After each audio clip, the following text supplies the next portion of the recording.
it's okay. It happens. What do we need to do in order to get this guy into standard form? We multiply 3x plus 4 and x plus 5. That is an excellent way to start. We're going to start by multiplying these two guys together. Because standard form means we have no parentheses and it's fully simplified. So, pop sockets just about to pop off. That's fun. Things are fun today. We're having so much fun. I know, right? All right, so we're going to multiply these together. So we're going to do our 3x times x, giving us 3x squared. We're going to have our 3x times the 5 to get a 15x. I'm going to have my 4 times x to get a plus 4x. And my 4 times 5 to get a 20. And then that 2x minus 1 is still just kind of hanging out over here. We've ignored them for now. I'm going to bring up over here because I'm running out of space. There's too many dang questions. I'm going to simplify that green one. So we have our 3x squared. Combining together the 15x and the 4x, we get a 19x plus 20. And there we go. Gotta cover up a little back clip art to get a little more space. Oop. There we go. And then we'll go times our 2x minus 1. Hey. It's because the teacher's out today, so they're watching a video. Now what do we do?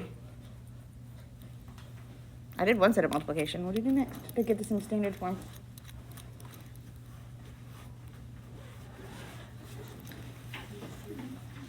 Do it again. Round 2, fight.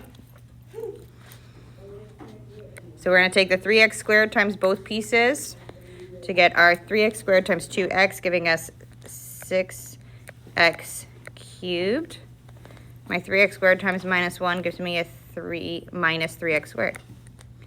I am going to have to be significantly smaller. Or cover up significantly more clip art. There we go.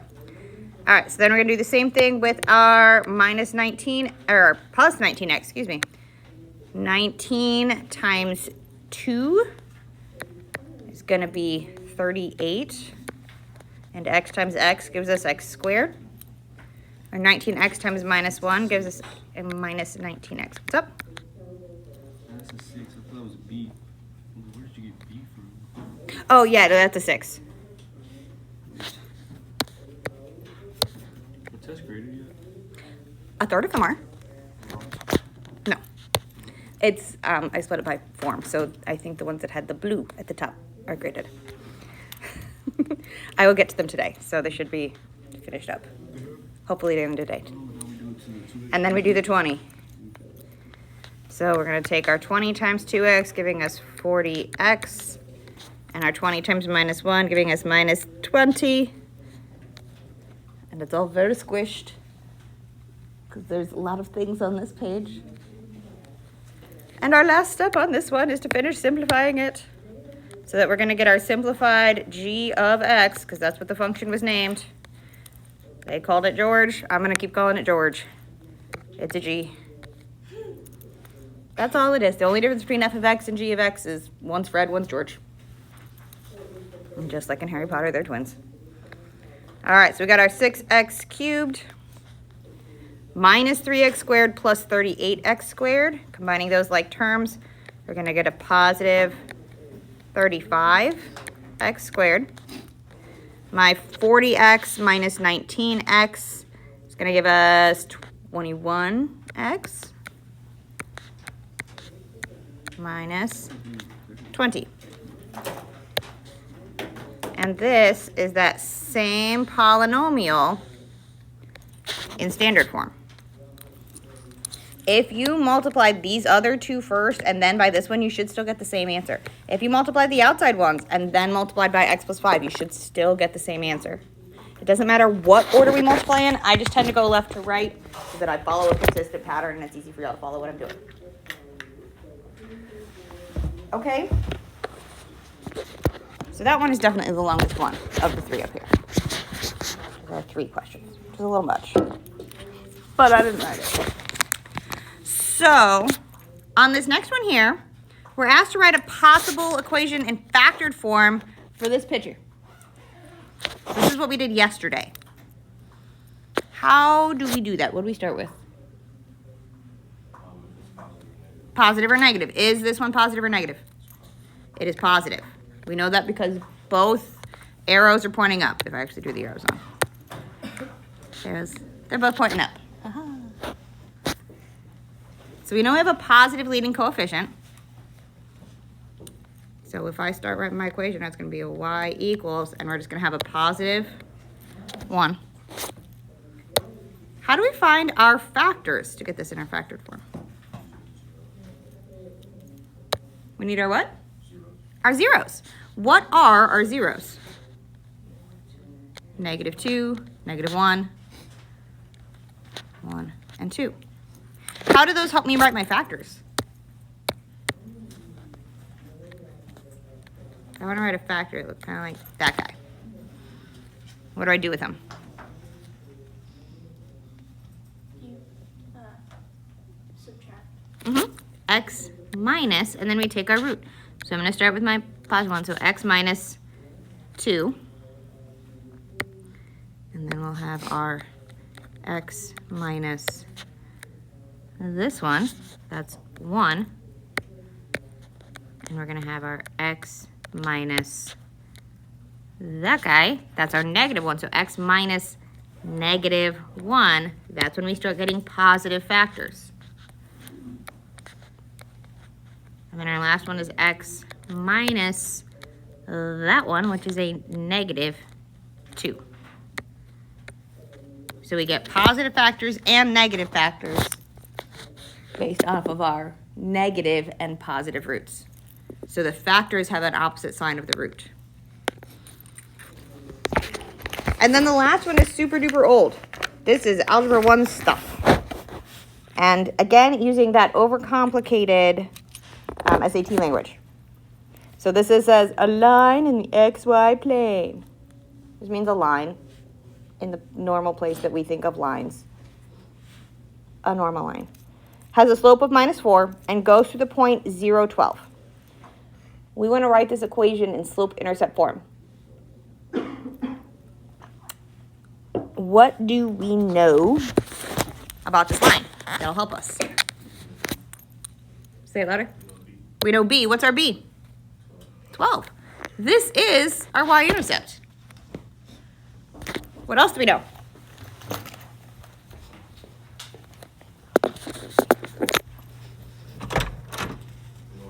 We know our slope. Thank you, dear. Our slope is what? -4. So if I want to write this in slope-intercept form, what's it going to look like? Y equals -4x plus 12. This is my y-intercept because my x is 0. When x is 0, that's where it's crossing that y-axis. That is my y-intercept. So that's an old school Algebra 1 skill. And very much based off of our SAT kind of practice bank. We're going to do another one because I guess whoever designed these didn't realize that there was one on there. But that's okay. On the biller? We're going to do the one where we talk about it afterwards and we just look at it. So you don't have to write it down.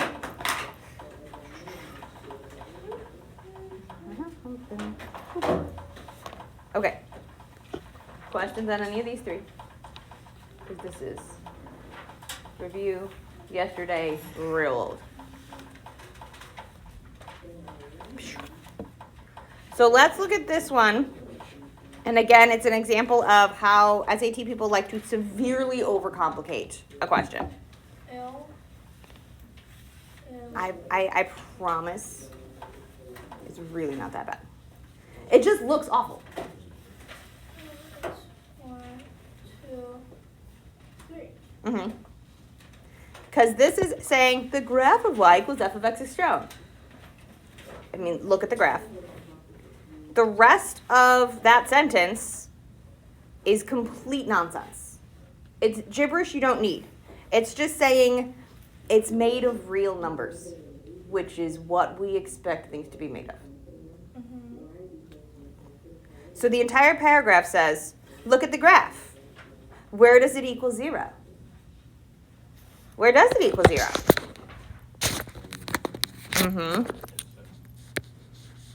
So it's looking at this guy, that guy. How many dots did I just draw? That's our answer. It's where did it cross the x-axis? How many times does it equal 0? Looking here, where does it cross? That's what it's asking. It's just severely overcomplicated. This whole sentence we could cut out and it would not change at all what we are understanding to do. So when there's sentences that are seriously overcomplicated like that, skip them and see if it actually makes an impact. They like to make things more complicated. Technically, this is correct for mathy language because there's all kinds of weirdness that advanced mathematicians do. However, practically, we don't need that sentence at all. It does not do anything for us. Okay? So, yeah. SAT people like to make things complicated. Don't get freaked out by big sentences. Half the time. Most of the sentences are relevant. Okay. So we are going to go on to our next section in the current chapter. And we're going to start out with a couple of formulas. These formulas will be printed for you on the test. So I am going to give them to you as well. So we don't have to sit here and make sure we copy them down right. So I've got them here, so you're going to be able to glue them in. Again, these will be printed at the top of the test. So you don't need to memorize them. But they won't be titled or come with instructions, so we need to know how to use them. Okay? So we're going to work with sums and differences of cubes. We've done difference of squares before. But we're going to do sums and differences of cubes. There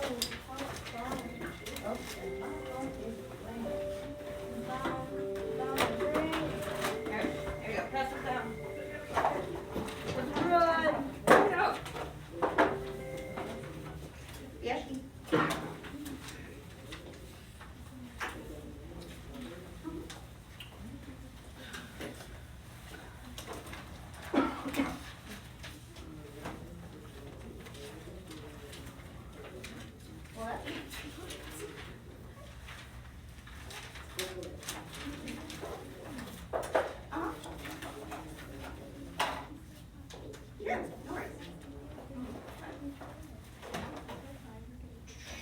You good?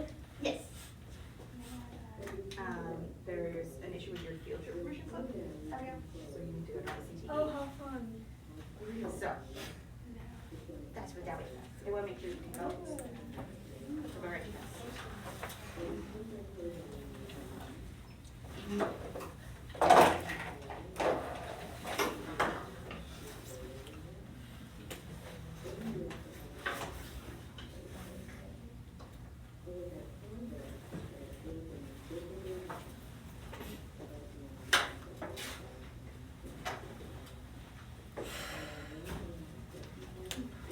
I anticipate you coming back. Yeah. All right. Oh, is your glue stick dead? Is it Miss Do they specify who to go see? No. Okay. I was gonna say I could pull up who wants to call me, but I don't know off the top of my head. I'm just gonna go to that That sounds like a guidance. guidance thing. Alright. Yeah, I got it. Don't worry. My cat's so well for this. I just put it. Love it. Yeah, again, these glue sticks have been here as long as I have, so fully anticipate them not lasting too long. Alright. So we have two different formulas here about the sum of cubes and the difference of cubes. And again, we're going to give you this bit and this bit. It will not have the words to the side. It's just going to have the equations. So we need to know what to do with them. And what we're looking at here is very similar to our difference of squares pattern. I'm going to put the difference of squares up at the top just so we can see what I mean. When we had our a squared minus b squared, we had two things that were perfectly squared. And we wrote it as a plus b, a minus b, that kind of guy. It's the same vibe down here. It's just when we're looking at cubes instead of squares. So difference of squares only works with differences. It only works with subtraction. With cubes, it'll work in both directions. So with either the sum or the difference.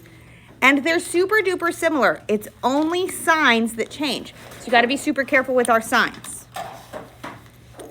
So when we are looking at something that we suspect to be a difference of cubes, I want us to try and write it like this. It's going to make it way easier to deal with.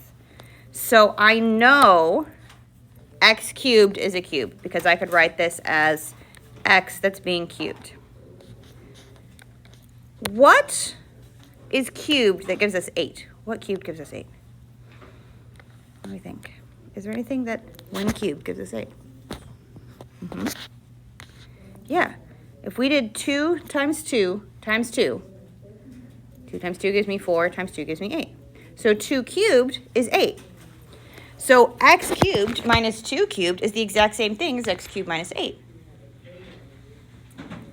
From there, we can just follow this exact pattern.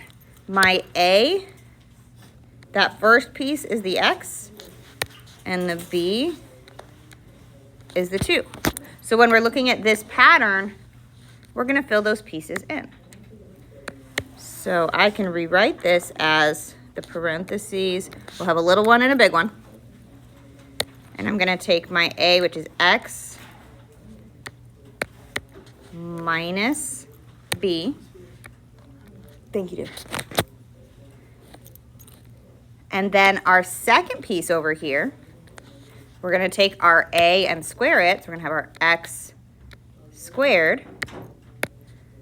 Our next piece here is a plus. I'm going to take the x times the 2. I'm going to have 2x. And then we're going to have our plus, our b, which is the 2, and we need to square it, squared. So we're just filling in the pieces, and then we're going to look at it, and we're going to say, is there anything I can simplify? And yeah, we could simplify that to squared. So our factored form here is going to be our x minus 2, x squared plus 2x plus 4. So the biggest thing to notice on these is that we need things to be perfect cubes over here, and our signs get all kinds of wonky in here. So watch out for signs.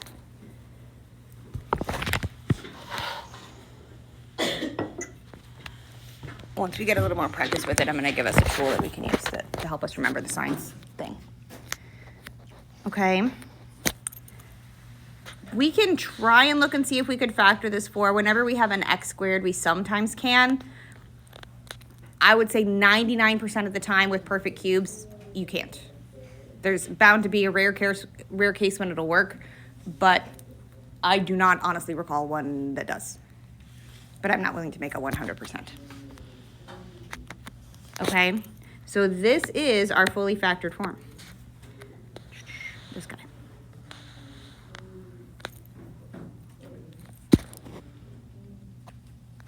Questions on the first one? We're going to practice this bunch. I say a bunch. We're going to practice this 4 more times. Okay. Let me give this another one. So our next one we're going to do is x cubed minus 27.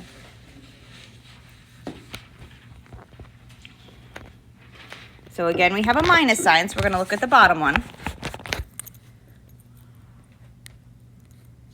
So I know my x cubed, well, that's a perfect cube. We'll write that as x cubed. And we're subtracting. Is there something cubed that'll give me 27?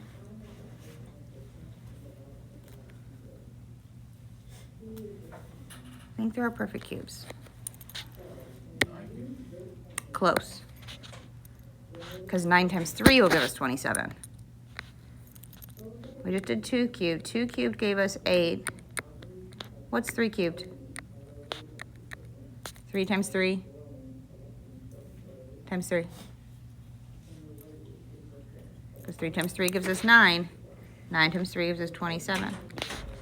Our 4 cubed, that one's going to be 64. So when in doubt, think through these, because these are going to be numbers we're going to see every now and then. Rarely are we going to go higher than 125, because they just get iffy. It's just that 2 cubed is 8, 3 cubed is 27, 4 cubed is 64, and 5 cubed is 125. You don't have to memorize these. You can always type them in the calculator. We'll also probably see that 1 cubed is 1. Just to make our listing a little even. So, what cube gives us 27? 3. So I can write this 27 down here as 3 cubed.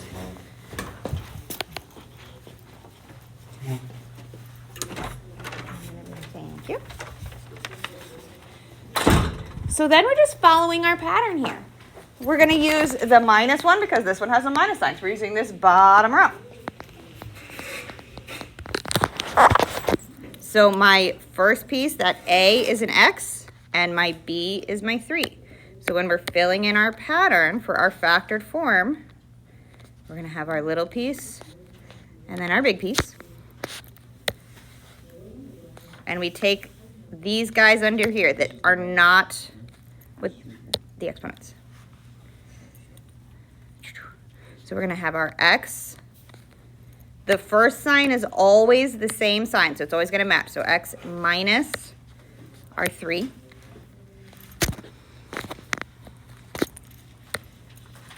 Then, again, following our pattern, we're going to have our X that's squared. The next sign is always going to be our opposite sign. So it starts with the same sign, and then we get our opposite sign. And I take my A and my B, my 2 pieces, and we multiply them together. X times 3, which is the same thing as 3x. And then the last sign on our patterns is always positive. It is always, always, always a plus.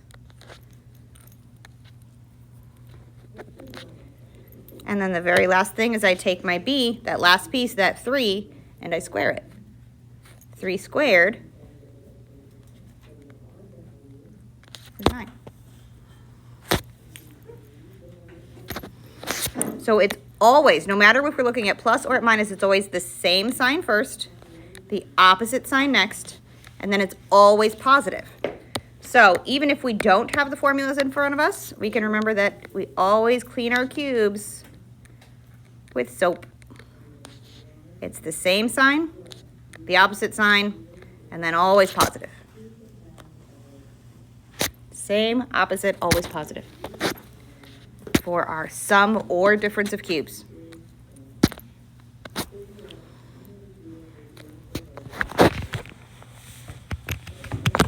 All right, so when we just give you an x cubed, it's nice and easy peasy to spot what's going on. Let's see what's happening on this next one. It's a little bit more complicated. We'll probably do this one in 2 steps, but that's okay. We can do this. I'm going to just give us a little barrier here so I don't crisscross stuff. So again, I do highly recommend that you write these as cubes before you start trying to fill in a pattern. Because what cubed will give us 8x cubed? 2 will give us the 8 and our x. So if I took 2x and cube it, we will get that 8x cubed because 2 cubed gives us 8. And then this is plus 27. We'll notice up here, 27 comes from our 3 cubed.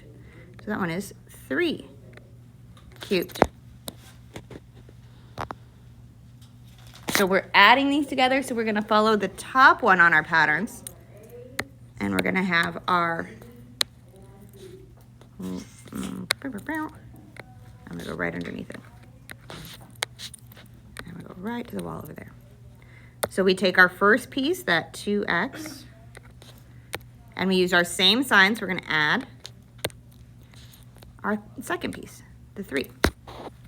So our first factor is 2x plus 3. I'm going to do these in parentheses here. So we're going to have then our first piece, that front piece, that 2x, that we need to square. I use my opposite sign, so I'm going to have a minus sign. I need to multiply those two guys together. So my 3 times my 2x. Our last sign is always positive, and we need our 3 squared. So when in doubt, fill in all the pieces and then come through to simplify. Because there's a lot of pieces in this second piece that are kind of icky. So when you have, especially when you have a number in front of your x, take 2 steps to do it. It's okay to do that. I know we don't like to write, but like, seriously, take a breath. It's okay. So we're going to have our 2x plus 3. That guy's staying the same. And we're going to simplify the right guy. So what is 2x as a quantity squared? Because that's 2x times 2x. So the 2 times 2 gives us a 4, and the x times x gives us an x squared. We have 4x squared. 3 times 2x is going to give us a 6x plus our 3 squared plus 9. And again, if we were asked to fully factor it, we would check and see if this one will factor further. It won't. It would have to multiply to be 36 and add to be -6. And there's not a pair of numbers that's going to do that, because there's not any numbers that multiply to be 36 that sum up to be 6. Again, I'm not willing to make a 100% guarantee, but I do not recall seeing one that ever would factor. I'm never willing to commit 100% to that. I know many things. I do not know everything. Questions on these two?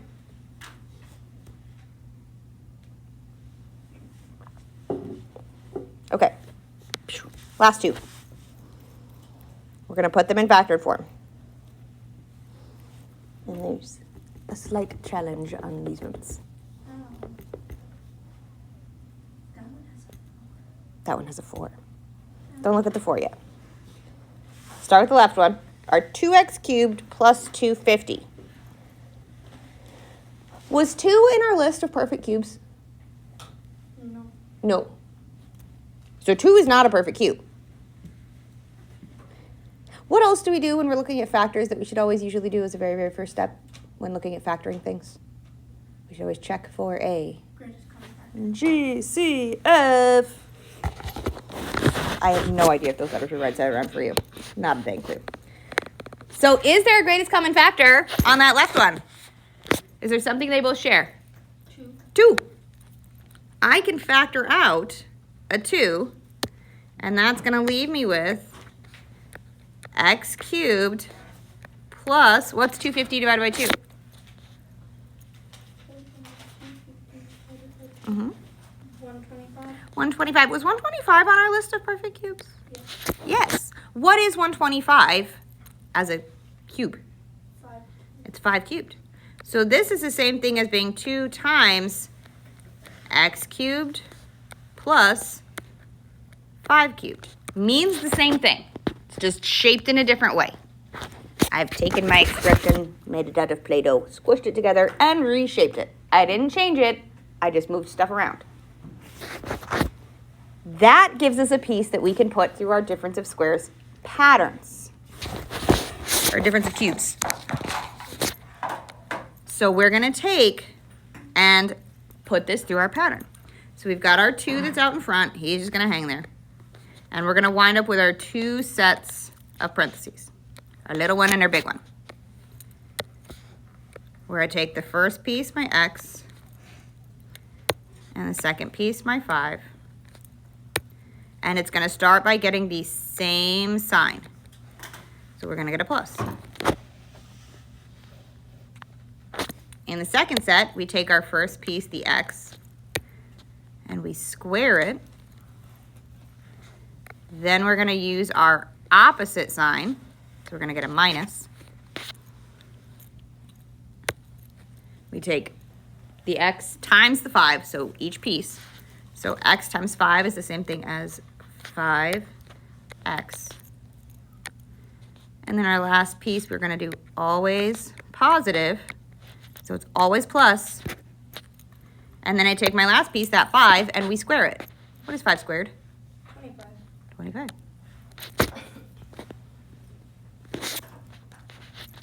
So again, it's one of those things that if we can remember the pattern or we can work with the pattern, it's going to save us a lot of time and trouble, just like difference of squares did in the last few chapters. Last one is on the right.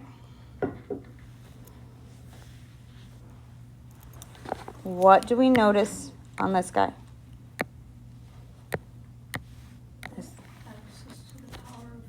X is to the power of 4, which makes us go, oh. And then 192 also has an X. 192 also has an X. So if both pieces have X's, what can we do with that? If both pieces have something? Greatest common factor. Mm-hmm. We can take the X out with the greatest common factor. Is there anything else we're going to need to pull out as a greatest common factor? 3. A 3. 3 is not a perfect cube. So we need to make sure that guy gets out of the way so we can use our special pattern.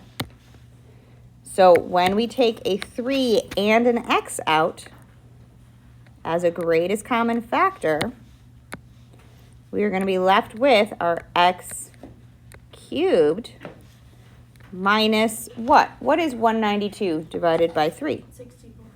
64. Is 64 a perfect cube? Yes. Mm-hmm. What is cubed that makes 64? Or what cubed makes 64?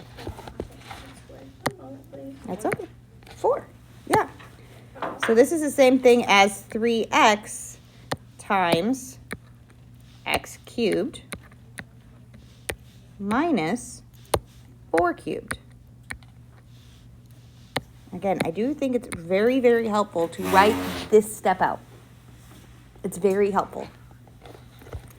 Trying to get it in your head, it gets all kinds of scrambled. So we're going to have our 3x. We're going to get our little set of parentheses, and then we're going to get our big set. So we're going to take our first piece, our x. We're going to use that same sign. So we're going to have a minus sign. And our 4. Then we take our x and square it. We use our opposite sign, so it's going to be a plus this time. I take my x times my 4 to get 4x. And then we do our always plus or always positive. And my 4 squared, which is 16. Okay.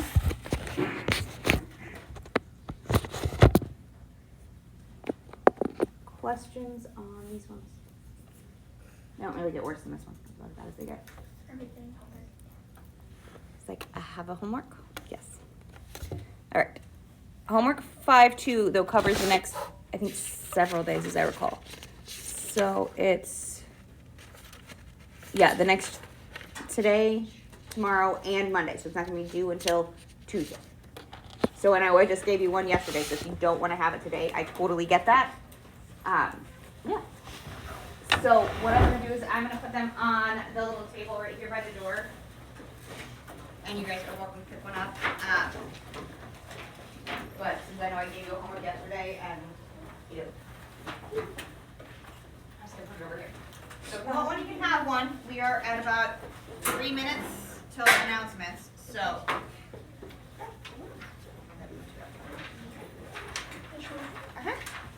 Okay, so, yeah, do the thing.